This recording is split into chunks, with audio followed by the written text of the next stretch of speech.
Біз жаңғыру жолында бабалардан мирас болып, қанымызға сіңген, бүгінде тамырымызда бүлкілдеп жатқан ізгі қасиеттерді қайта түлетуіміз керек. Нұрсұлтан Назарбаев, болашаққа бағдар рухани жаңғыру жолдауынан.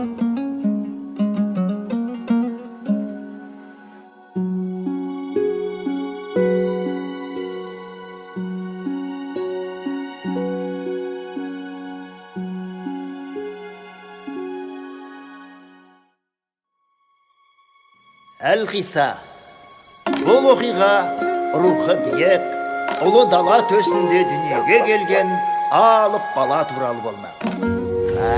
Қане көрейікші бізде. Өй, мына бала алыпқа ұқсамайды ғой өзі.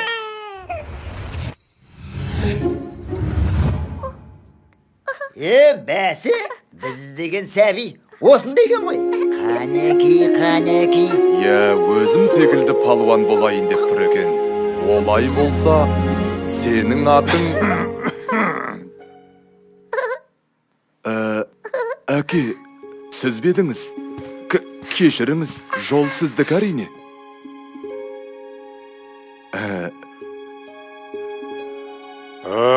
Бәрекелді. Атасы секілді палуан болайын деп тұр екен. Ендеше сенің атың Мұхан.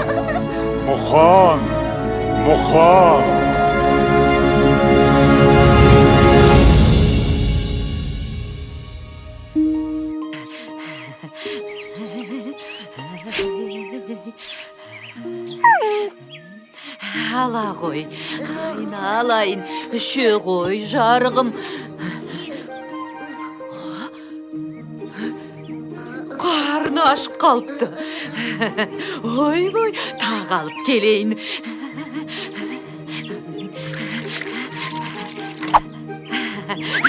Үше ғой.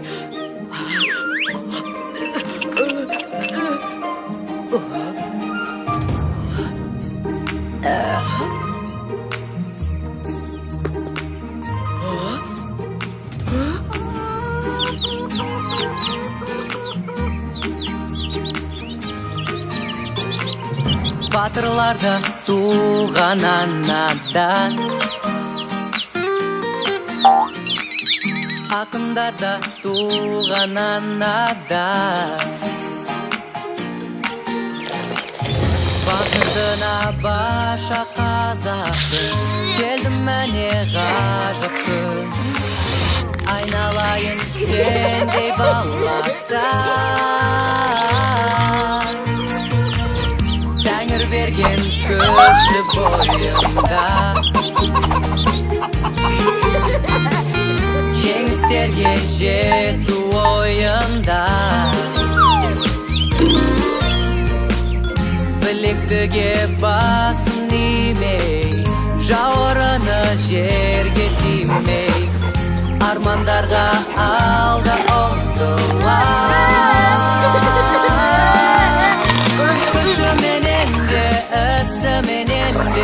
Көрсететін жігері, қайратымен де, айбатымен де, қорғай білген туған елі, аңызға толы бабалар жолы ораны.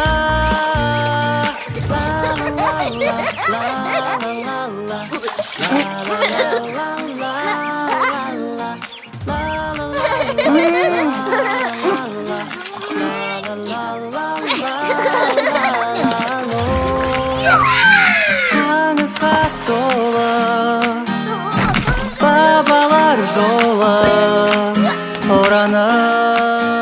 Арада 2 жыл өтті. Өй, мұналар есейіп қалыпты ғой. Демек 3 жыл өткен. Бірақ бұл кезеңде айтарлықтай қызық болған жоқ. Міне, осы жастарында біраз қызықты оқиғалар болды. Мұхан, қорадағы қойларды өріске айдаңдар. Кеттік, Мұхан. Болсаңшы.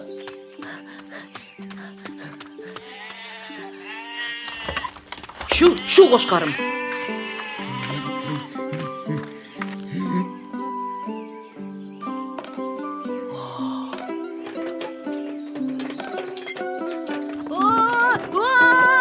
Muxan, koş!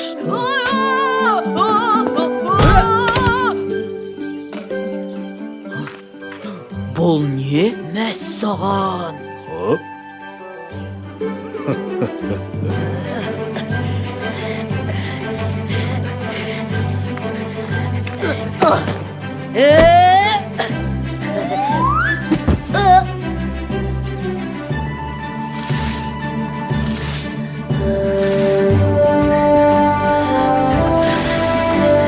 Yürüsün, şürsün.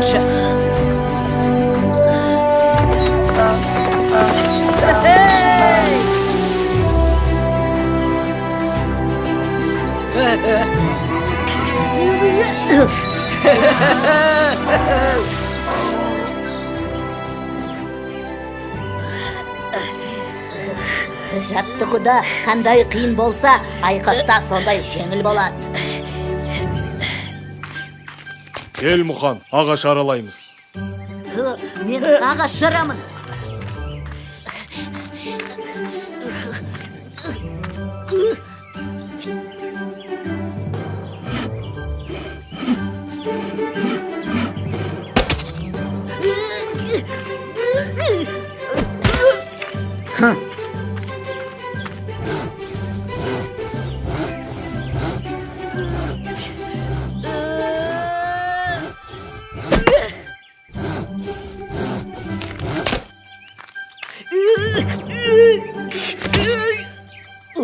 Әкел, мен көрейін.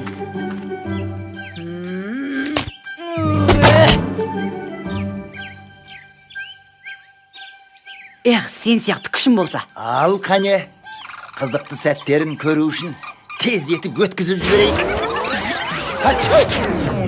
Кешіріңіздер, арада тағы да жылдар өтіп Мұқан ер жетті. Енді оның халық аузында жүрген ерекше ерліктеріне куә болайық.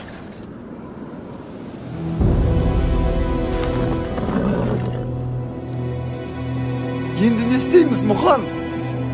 Білмеймін. Ауыл әлі алыс. Ай, далада қасқырға жем болатын болдық ау. Көмектесіңдер! Ей, кім бар? Көмектесіңдер!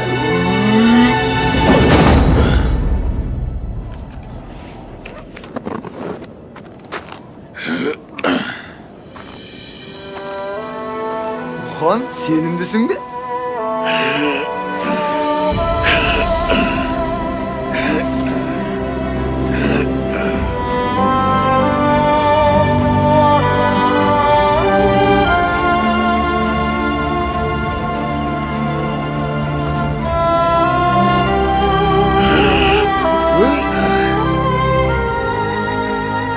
Ағайындар, сыртқа шығып біздің күшімізді көріңдер.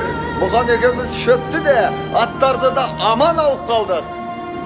Міне, көріңдер.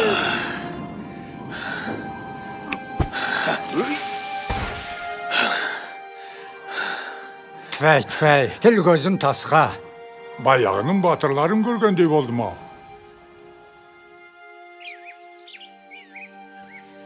Рахмет саған, Мұхан. Әрі қарай мен өзім барайын. Әкем көріп қойса, ұрсып жүрер. Жарайды, көмектескенде тұрған не бар? Ұрса қоймас.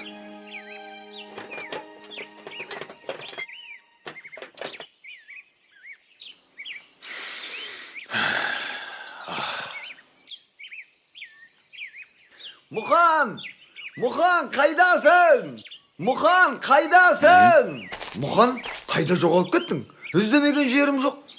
Тыныштық ба? Тыныштық болса осылай сабылып іздейін бе? Сені Байекең сұрастырып жатыр.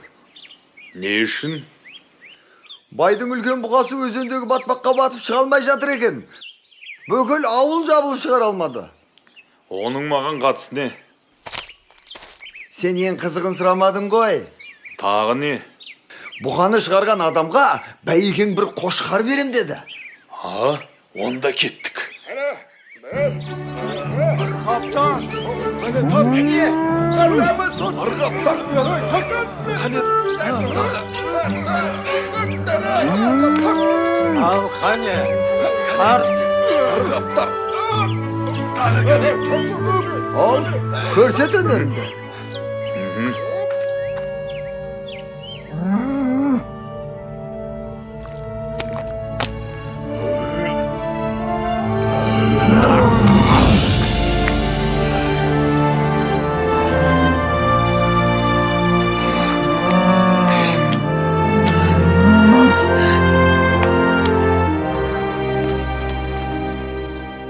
Сен жөнінде көп естуші едім.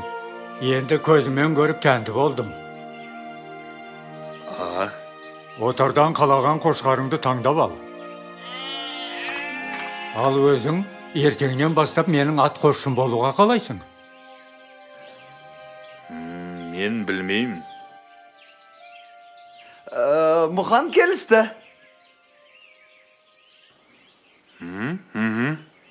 Олай болса, ертең қалаға жолға шығасың.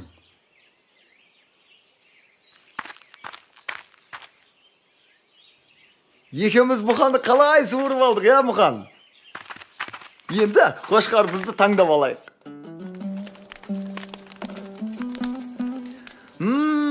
Иснай, не де болса бір тоятын болдық.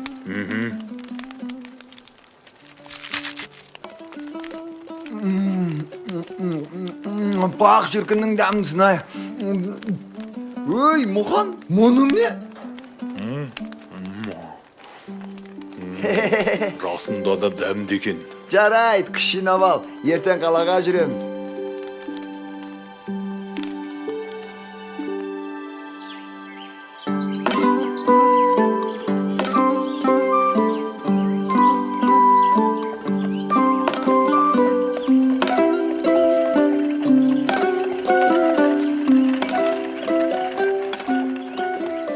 Байекеңнің жұмысын бітірдік. Енді ауылға қайту керек. Мұхан, қалаға күнде келе бермейміз ғой. Сәл-пәл аралап көрейікші. Әне, анда бір қызық болып жатыр. Жүрсеңші. Көрген дарманда, көрмеген дарманда. Цирк, көрген дарманда, көрмеген дарманда. Әлемге әйгілі сиқыршылар, балуандар мен аттың құлағында ойнайтын шабандоздар, клоундар мен сүйегі жоқ гимнастика шеберлері. Келіңіздер, көріңіздер. Циркке қош келдіңіздер. Естідің бе? Балуандар өнер көрсетеді дейді. Палуандар? Оған ақшамыз болмай тұр ғой. Ей, бір мәнісі болар. Көзімізді қиығымен болса да көрейікті. Мына жерден ештеңе көріп жарытпаспыз. Бір жолын табу. Келесі тамашалайтындарыңыз орасан зор қара күштің иесі, Сібірдің қоңыр аюы Иван балуанның өнері. Қарсы алыңыздар.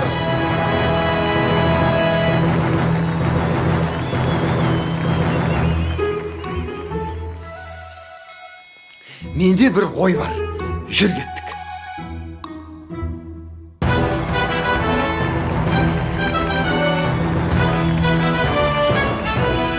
Аю десе дегендей ақ екен. Ақ шіркін күшін-ай.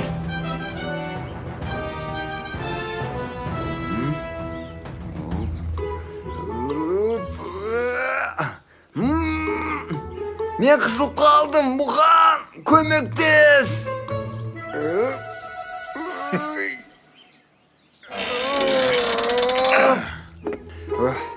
Кеттік.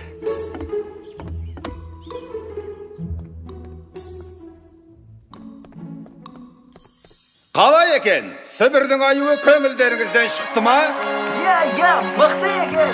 Керемет! Ал мұнда бір жылқының ақшасы бар. Олай болса, осы ақшаны кез келгеніңіз ала аласыздар.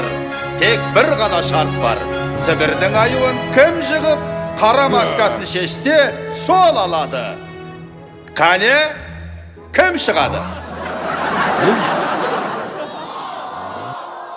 Бәрекелді. Қане, қара маскамен қайсың шығасыңдар? Алға! Мына жігіт. Не істеу керек? Олай болса, Сібірдің аюымен күрес басталды. Қошемет! күресу керек пе? Қазақтардан аргасқан жігіттер бар, Құдайға шүкір.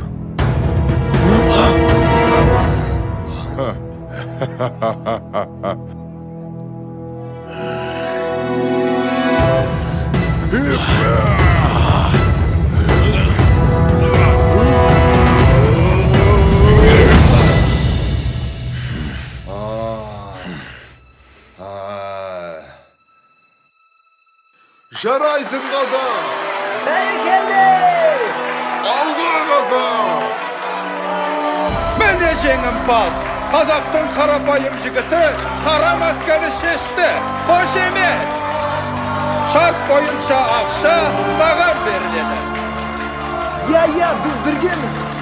Әкеліңіз ақшаны.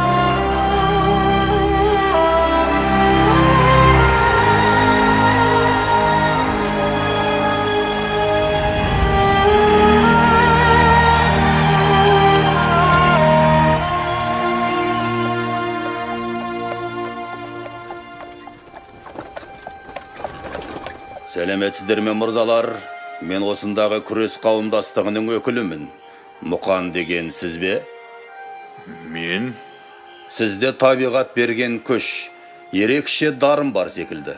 Мұндай күшпен сіз мына далада емес, қалада, яғни үлкен кілемде өнер көрсеткеніңіз дұрыс. Қаласаңыз, мен сізді қарамағыма алайын. Мен ойланып көрейін. Сонда күрескен үшін ақша бересіздер ме?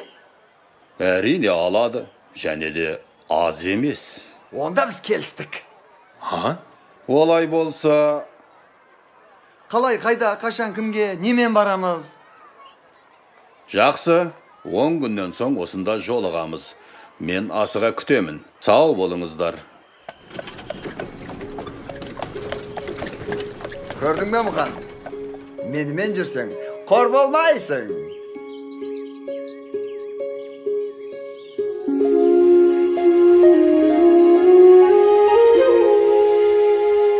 Бұл да басыңа қонған бақ шығар. Үлкендердің көзіне түскенің дұрыс болған. Әке, олай болса батаңызды беріңіз.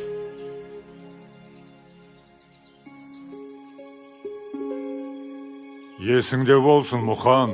Күш білекке ғана болмайды. Үлкен күш жүректен шығады.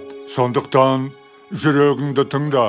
Жортқанда жолың болсын. Қыдыр алейкумассалам шылауыңда болсын. Аумин. Уайымдамаңыздар, өзім бас көз болам.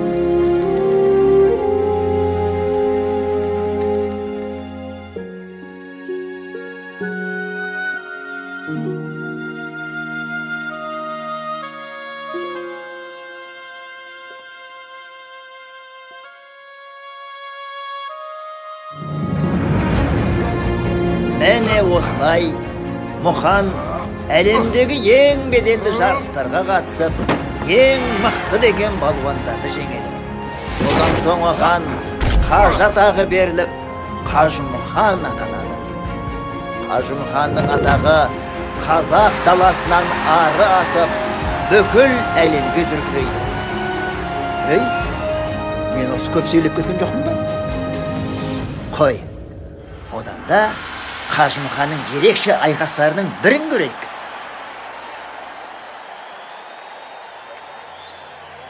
Мен Жапон балуаны Саракики. Жарысқа қатысқандардың бәрін талқандаймын. Бір ғана шартым бар. Күрес джиу-джитсу әдісімен өтетін болса. Қане, кім бар? Кілемге кім шығады менімен? Қане мырзалар, Жапонның балуаны Саракикимен белдесуге шынымен ешкім шықпайды ма? Есіңде болсын, Мұқан. Күш білекке ғана болмайды. Үлкен күш жүректен шығады. Қане көңілдірек, кім шығады? Олай болса, бүгінгі жарыстың чемпионы деп Жапон балуаны. Жаным арымның садақасы. Нар тәуекел. Мен шығамын. Қане, келесі батырымыз кім екен? Тар салыңыздар. Қазақ даласының балуаны Мұқан мырза. Дуғол шапалақ! Аха, мына қазақтың жүрегі бар екен. Қане, қолдап қояйық. Бастаңыздар!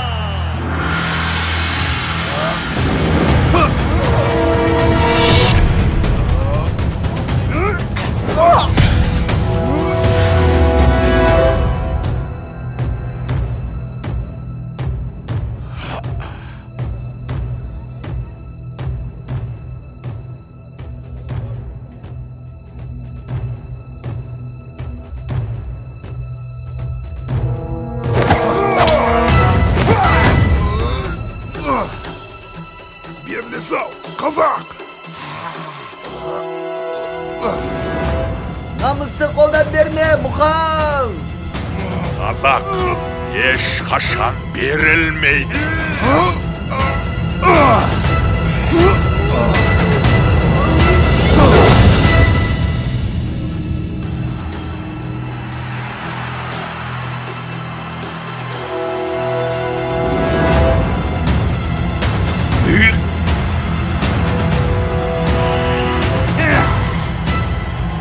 Біздің ауылдың құтырған иттерінің үнін бұлай өшіреді.